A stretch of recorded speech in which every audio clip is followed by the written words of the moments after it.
Hi everyone, welcome to Guadalajara, Mexico. So we are in Guadalajara, it's the jewelry district of Mexico, and here we are opening our first shop in America, in USA, South America, serving everywhere. We have the opening today with Cristian. Hola.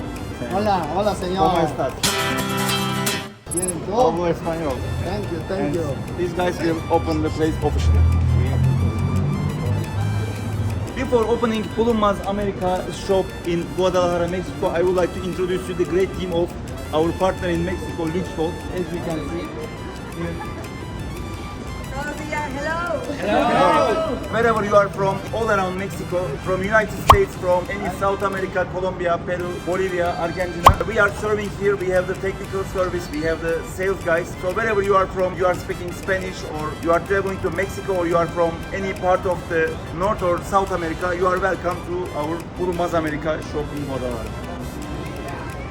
And here are our two great technicians, Mr. Gruber from Istanbul, Turkey, and Este is our dedicated technician for our products in Mexico from El Salvador. El Salvador, Mexico, Turkey. And just before opening our Bulunmaz America office, I would like to thank this great mariachi. Sí, señor. Sí, señor.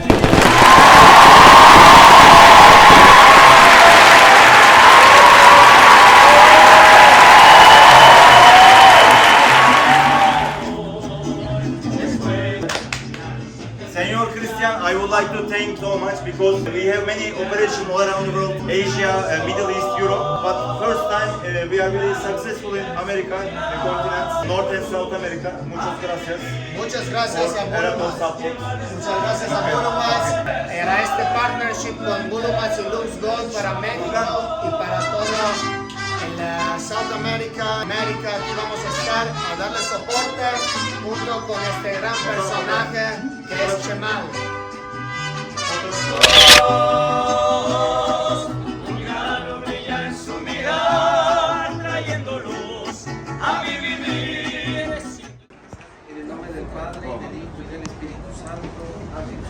El Señor esté con ustedes.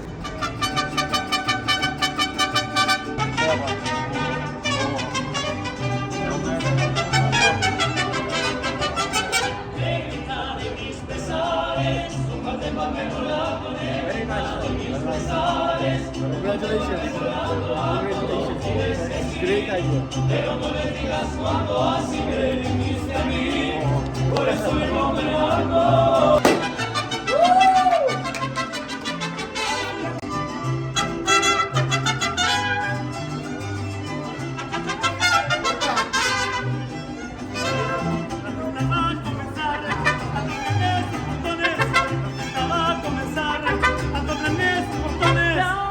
Llegando el mariachi cantando soles con sus guitarras y guitarras.